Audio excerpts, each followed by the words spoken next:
Sequels in gaming are more often a cause for celebration than anywhere else. We don't need to worry about a complete story being stretched out or that lightning in a bottle magic being overextended. In gaming, a sequel means more of what you love. Base mechanics expanded on, a more confident developer, gameplay tightened up, more world building, and maybe even a new playable character with a whole new set of moves. Yes, there are clunkers and pointless returns, but play to the medium's strengths, and a sequel has the power to revamp the foundations in a fundamental way, something that can lead to some of the best games you'll ever play. Also note we're dealing with immediate sequels, which second installments really took things to the next level. I'm Scott from WhatCulture.com, and these are the 10 best video game sequels of all time. Number 10, Halo 2. The very end of its campaign might be divisive, but there's no denying the seismic, jaw-dropping impact of Halo 2 at every stage of its development. The reveal trailers, the revamped theme now infused with Steve Vai's guitar work elevating Marty O'Donnell's original composition, the introduction of the Arbiter, fleshing out of the Halo world, and of course that exquisite multiplayer. Halo 2 took everything the original nailed and improved it. Dual wielding may have led to some overpowered combos that a lot of Xbox Live patches took to rebalance, but as a package of iconic maps, GOAT gameplay, and top-tier production value, Halo 2 is pure gaming royalty. Number 9, Batman Arkham City. Rocksteady's Batman debut could have gone down a different route. It could have bombed, much like most superhero games have over the years, but thankfully Rocksteady paid tribute to the source material and did it justice. However, in terms of scale, it was small. Arkham Island is a tight, isolated area that you'll burn through in around 6 to 8 hours, unless you're hunting down every last Riddler trophy. For a sequel, Rocksteady needed to go bigger, and if you found Warden Sharp's hidden office planning a certain city expansion, then you already knew how. 2011's Arkham City is a violent playground for Batman to explore. Distinct districts add variety and life rather than copy-pasted areas. Exploration and going off the beaten track was rewarded, and Batman's wider rogues gallery now needed to be taken down. Traversal was improved upon, new skills and gadgets became available, as well as fleshing out that Batman combat to factor in gadget combos, gun disarms, and knife counters. Bosses too were far better, ditching the gimmicky likes of Killer Croc for a methodical showdown against Mr. Freeze. As for the story, it's a brilliantly rewarding setup with a twist you can spot from the beginning if you know where to look in detective vision, then ending on one of the most seismic plot twists and Joker scenes of all time. Number 8, Mass Effect 2. Mass Effect's trajectory is fascinating. The original a far more Star Trekian vibe with you planet hopping around, getting lost in a universe of alien diplomacy while trying to stake humanity's claim for existence. Mass Effect 2 then opened on a supremely shocking sequence of everyone you knew seemingly dying as Shepard themselves burned to a crisp in space. This was a completely different tone and setup, framing Shepard as a literal spectre to all around him, resurrected and aligned with the mysterious Cerberus to win the fight against the Collectors. Mass Effect 2 works because it feels like you're this intergalactic suicide squad of ragtags and misfits inside the world of the original. Its writing is award-winning, its characters iconic, and its many endings only blew out the possibilities for what could come next in ways none of us saw coming. Number 7, Silent Hill 2. The first Silent Hill was terrifying, focusing on Harry Mason's desperate struggle. It was great, but gave birth to an easily overlooked aspect, the town itself. Silent Hill 2, the first entry on PlayStation 2, took that concept and ran with it. The town itself now really felt like an oppressive force, compounding that sense of loneliness and desperation protagonist James Sunderland was suffering as they explored every street and storefront. A mechanic born of the first game's limitations was now turned into a main feature, and this constant sense of dread is why Silent Hill 2 remains an essential horror gem. Pair all of this with a memorable ensemble cast, an interpretational plot, and villain for the ages, and there's a reason we'll never shut up about having access to this game on modern hardware. Number 6, Tony Hawk's Pro Skater 2.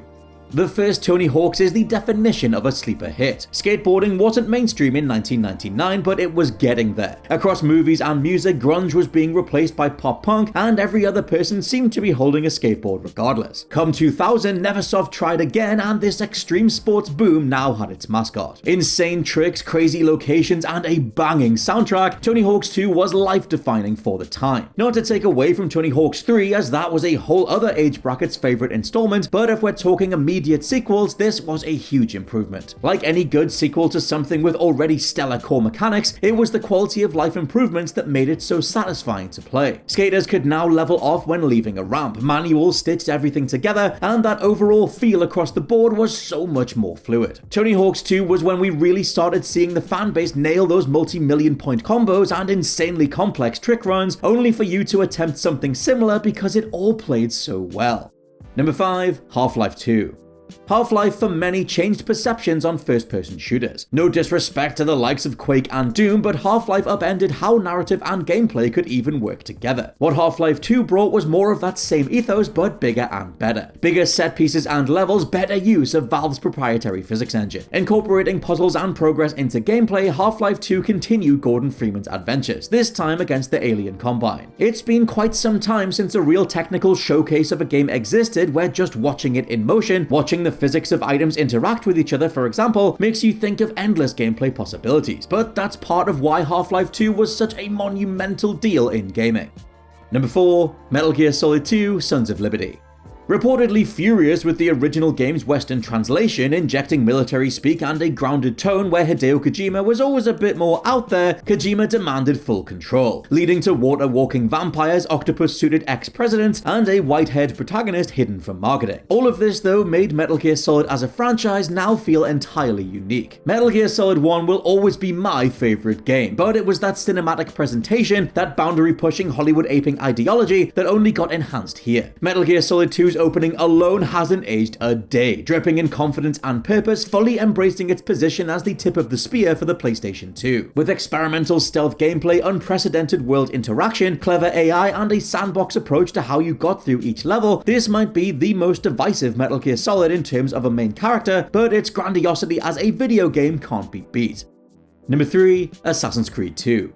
The runaway success of the first Assassin's Creed was a pleasant surprise. Born of a failed Prince of Persia continuation, the adventures of Desmond and his acrobatic ancestor struck gold in 2007. What we got then was the epitome of when game sequels know exactly what to focus on, as Assassin's Creed 2 got everything right. New character Ezio Auditore da Firenze was a charismatic, lovable distinction from the stoic Altair. Switching to Renaissance Italy over the Holy Lands gave us more intricate cities and kill opportunities, and the game's color palette was now more bold and definable than ever. Combat was tightened up and expanded with multiple enemy classes, and Desmond's story had more depth with an insanely cool payoff, as did Ezio's crusade against the Borgias. Assassin's Creed is still able to turn heads today because of how incredibly on point this second installment was.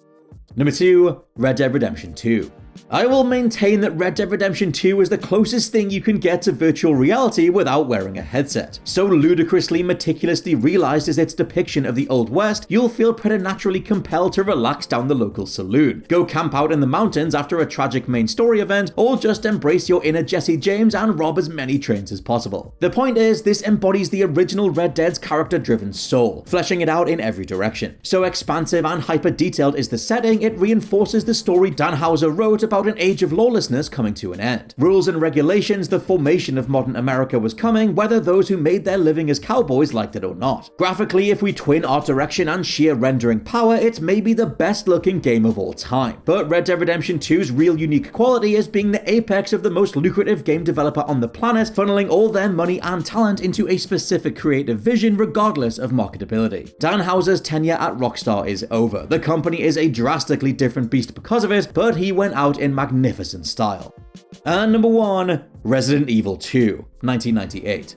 Survival horror as a genre had been around before Resident Evil. Check out the hilarious Alone in the Dark. It's fair to say though that Resident Evil 1 put it on the map. With a weirdly compelling, awesomely campy story, gross monsters and jump scares, how could Capcom possibly top it? Well, by moving out, taking gameplay from musty, stuffy mansions to Raccoon City, the hotspot for Umbrella's dastardly experiments. It wasn't just locales that felt bigger, as the game's design was based around 2-player campaigns. Production values were notably higher with far better character models, and Resident Evil 2 ramped up the gore, the variety of monsters and its boss battles, as well as the means to fight them. Customizable shotguns, flamethrowers, giant stun guns. This is the old school Resident Evil to pick up that's the sweet spot between the original's exploration and puzzle heavy layout and Resident Evil 3's action focus. As the remake would embody, we also had the introduction to Mr. X, some terrifying lickers, and only fightable in Scenario B, the Tyrant.